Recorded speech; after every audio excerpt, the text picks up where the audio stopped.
Victoria, thank you. Now remember, Houston on the brink of eliminating those Warriors until the CP3 injury. Now they have lost 4 straight. They're 1-5 on the season. Worst start since 2010. Max, what are you feeling about what you're seeing from Houston right now? Houston Rockets are in trouble. Let me start with the bad news. When the season started, before the season started, Stephen A., I told you the Rockets wouldn't be the same because of the loss of 2 very important defensive players, in Ariza and Luka Mbamute. Replacing them with Carmelo Anthony, you were focused on they got worse defensively, but better offensively. I was not sure they got better offensively, but I knew they got worse defensively, a lot worse.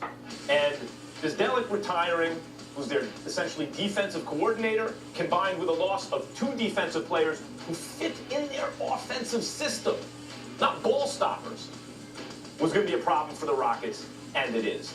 And by the way, without James Harden, boy, that is, and they have other good players, but it means James Harden.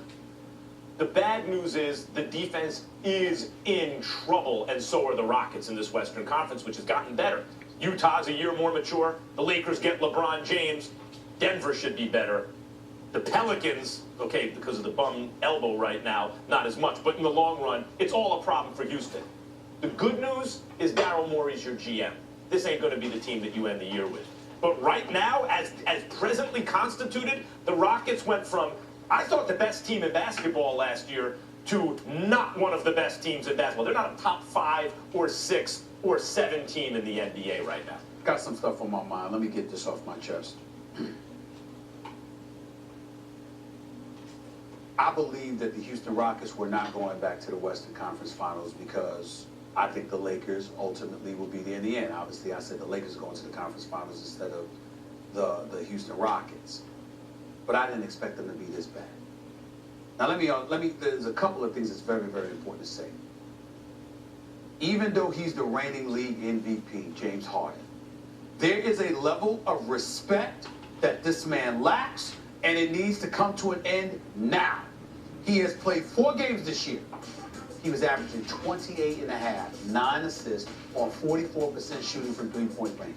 This brother is the truth in a half. James Harden is a superstar, and we are seeing what the Houston Rockets look without him. It's damn near catastrophic, okay? So let's make sure we put to bed whose team this is, who the kind of superstar this guy is, and give him the respect and the adulation he deserves. I know that's hard to imagine, considering the fact that he's the league MVP. But we always say, great offense, no defense. Sometimes your offense is so great it compromises an opposing defense. And his offense is that great. Now, let me get to my other point, Max.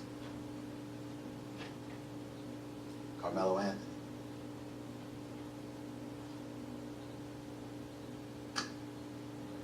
It's bad.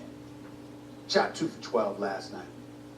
Other night was relatively decent, but in the end, as a starter, he's shooting 30% from the field, 33%.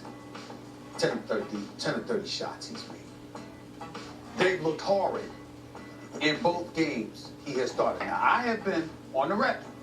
Carmelo has to start because coming off the bench, he'll be even worse. So in other words, because Eric Gordon is a level of consistency that you can rely upon, even though Eric Gordon wasn't that dude last night, and Gerald Green was worth. I love Gerald Green, but he shot a bad shooting night. Bottom line is that Eric Gordon, to me, can give you off the bench what he gives you as a starter, whereas Carmelo, his only shot is to give you something as a starter. A matter of fact, I was watching that closely, Max, because I didn't even share this with you. I was actually watching closely as how the season unfolded, because I know Melo. And I know enough about D'Antoni from years watching him. Good man, damn good offensive-minded coach, all of that's true. But D'Antoni has never really been a fan of Melo. And so to me, putting Melo coming off the bench, Melo's going to one of those situations where you're setting him up to implode because, my goodness, how much is he going to be able to take that? But Harden gets hurt, Melo gets in the starting lineup, and it's early, but it don't look good. Hold on. It don't look good.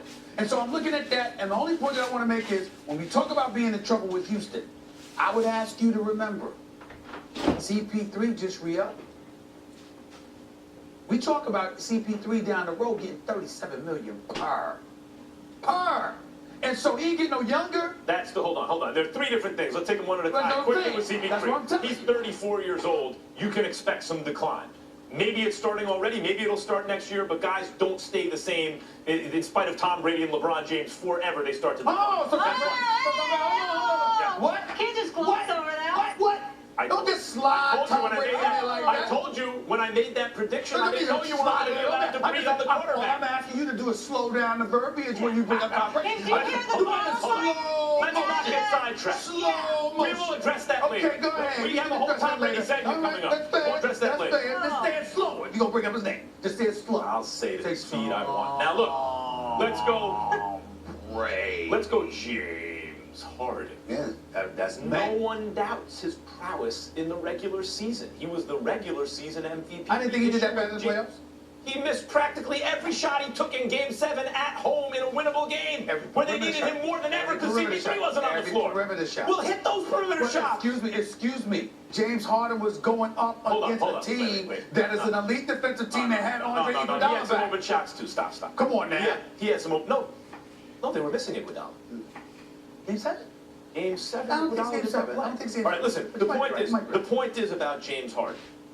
I actually thought Yeah, his they didn't overall have play. Iguodala. I thought his overall play improved, even in that Game 7. He was still missing every shot. Clearly, that wasn't a clutch performance. So his regular season is not in dispute. He's been a choker in the playoffs. That remains. Okay, 1.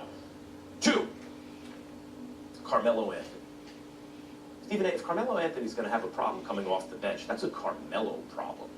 That means he's not as good a player as he should be. Because part of being a good player is accepting what you can contribute. And in fact, what Carmelo is suited to do at this moment is to be a scorer off the bench. He could still have value there. If you feature him as a scorer in your second unit, he's playing against second unit defenses, okay, Carmelo could do some stuff. What I see from Carmelo now is the league has changed from out from under his feet, the whole style of play. I've seen him take long twos, and even sometimes he hits them like rolling his eyes. He knows he's in trouble. It's in his head. Where do I have to be? I can only take threes. How am I supposed to play? And it's affecting his play negatively. That's also a Carmelo problem. If the league changes and you can't adjust, that's a you problem.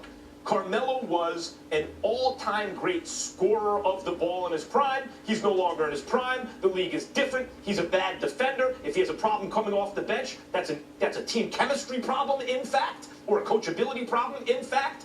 And every team, I don't like saying this. I like Carmelo Anthony.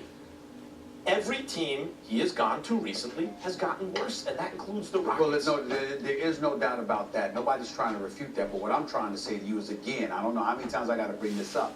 I look at it from an organizational perspective. I watched Allen Iverson. I watched the Sixers build a team around him. All I'm saying is that there have been times where organizations have been let off the hook. You got to look at the personnel that you have right now. Let's get into And right last now. year. Let's get into right now. The point that I'm trying to make to you there is, again, Kevin Durant left OKC for a reason now, so we understand the adjustment that goes going to be in there. But more importantly than that, sometimes it's about knowing your personnel and knowing, do you put guys in a position to succeed? That's the job. You just said he'd have a problem coming off the bench. That's where he can succeed. I said he would be worse off the bench.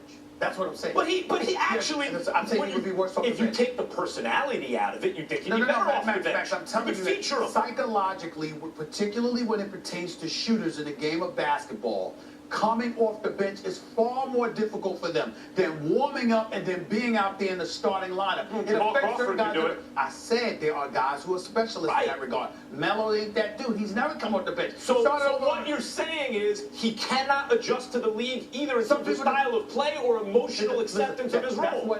That's what ended Allen Iverson's career. Okay. It happens. Okay. There are players who cannot make that adjustment. Not that it happened. And happened. It's happened. There are people who cannot make that adjustment, and I'm proclaiming that Melo is one of them.